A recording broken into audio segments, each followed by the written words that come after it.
Dobar dan ljudi, dobrodošli u današnji video gdje ćemo spremati punjene paprike.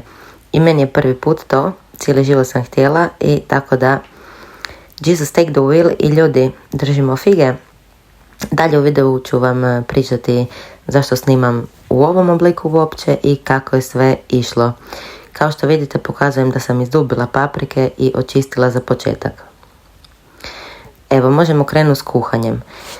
Najprije sam odlučila napraviti kao umak, sos ili salsu, šugo, kako god to zovete, gdje god živite, i onda uroniti paprike da se kuhaju u to. I mogu vam potvrditi da je to odlična metoda i ispalo je ok.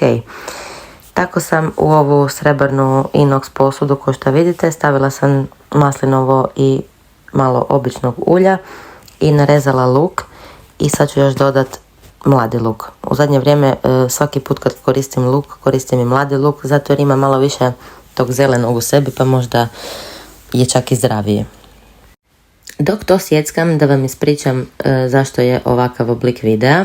Znači, kako već znate, ovaj posao YouTube i sve to nije lako, pogotovo kad sam sve to snimaš i radiš i treba ti vremena da naučiš kako i šta i treba ti barem 100 videa da biš nekako se počeo osjećati udobno na tom terenu. Znači, ja sam primijetila da u prošlom videu gdje kuham...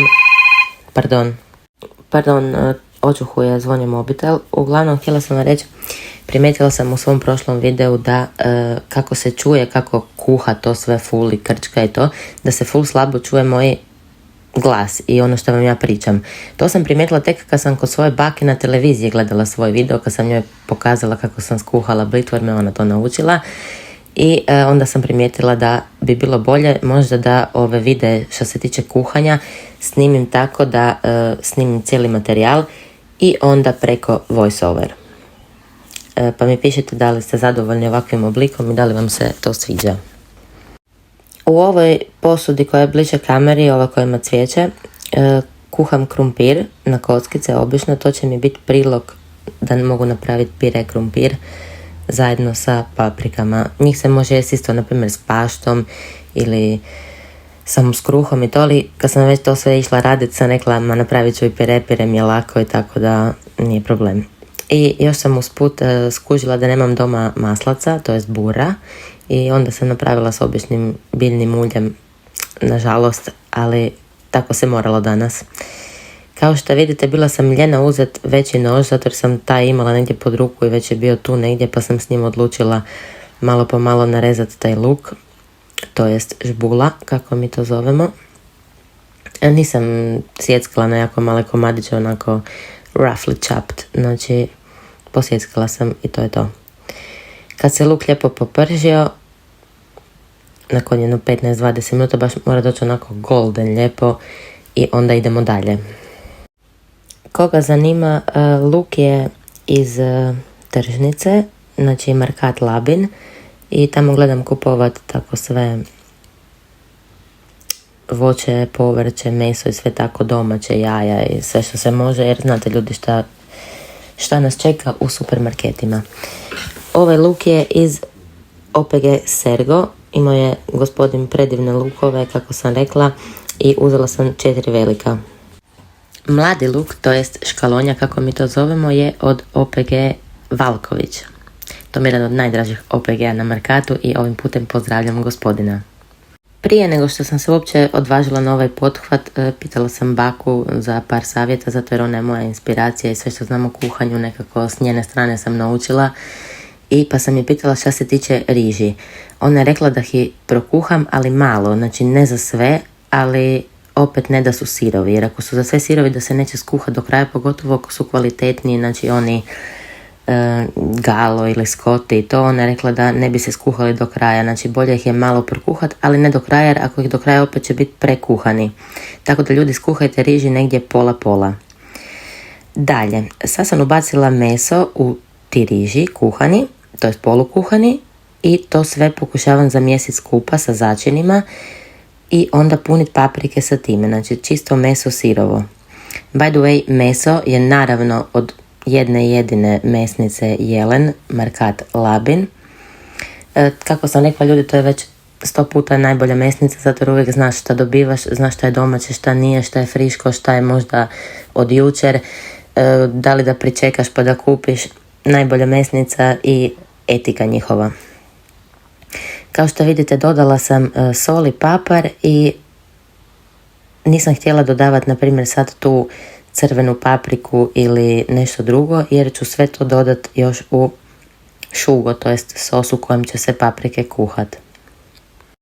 Moram vam reći da ovaj dio je bio najteži, ovo miješati, baš je bilo teško jer je full gusta ta smjesa i možda bi mi bilo pametnije da sam to stavila rukavice pa radila onako kao s polpetama. Vidite kako moram stalno stati jer sam se mučila, ali na kraju sam izgurala i uspjela sam. Ja sam, vidjet ćete, paprike napunila dupkom onako do kraja, međutim jedna gospođa na Facebooku me savjetovala da je bolje ih napuniti malo manje. Ona je rekla pola i ja ne bi išla toliko daleko da kažem baš pola, ali definitivno bi ih napunila manje nego što ćete vidjeti da ću ih ja ovdje puniti. Zato jer riže se prošire, meso se proširi, sve se proširi, to jest ekspanzija kad se nešto skuha i zato je bolje da ipak malo manje napunite paprike nego što sam ja ovdje, znači na nekih 80% ja bih rekla. Sad polako krećem sa punjenjem paprika.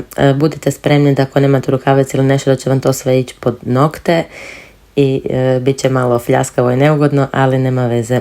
Isto pošto mi je to bio prvi put, nisam odmah bila pametna kako da ih punim, pa sam sa drškom od ove kuhače gurala unutra, pa s prstom, pa ovo, pa ono. Na kraju sam skužila da ne postoji brzi način i da bi trebalo najbolje koristiti malu žlicu kao od kave ili čaja i s njom polako trpati unutra i na kraju malo zagurat.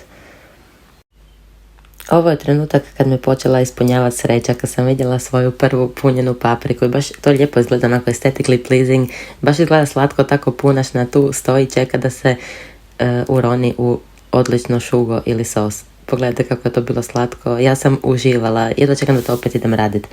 By the way, u ovu moju veliku padelu od inoksa sam ih stavila 6. put, a mesa je bilo 400 grama, možda malo više, ali negdje oko 400 grama. Skužila sam poslije da sam mogla staviti 8 paprika da bi mi bilo stiglo u ovu podelu, tako da drugi put ću ih staviti 8. Naravno, ne male, ne velike, nego srednje veličine. Moram svima reći koji se možda dvoume ili im se možda ne da ići to raditi. Ja sam se isto dvoumila toliko vremena, toliko godina, dvoumila, nekako uvijek odgađala. Na kraju sam shvatila da to je toliko lako i uopće nije toliko problem. Znači uvijek kad sam bila mala sam žicala nonu jer to mi je jedna od najdražih hrana, kao nona šukaće punjene paprike, ajde. I nona je bi uvijek govorila kao ajma, če, ali napravila bih jedan put na mjesec i pol, zato jer kao to je puno dela, ovo, ono. A nije toliko, sad sam vidjela da baš je ok, nemojte imati toliko straha kao što sam imala ja i samo se krenite i to je to.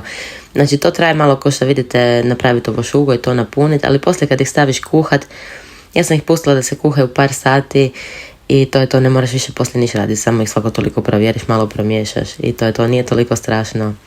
Dok, na primjer, jedanput sam probala mjesit fuži i dosta mi je ispalo strašno.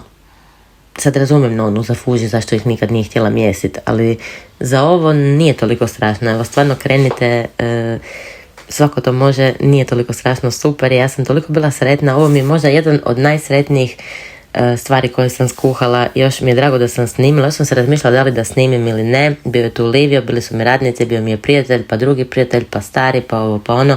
I svejedno sam rekla, svejedno ću snimiti i idem. Ovaj dio traje sad malo dugo, pa ću probati sad malo to nekako izrezati i da vam malo ubrzam.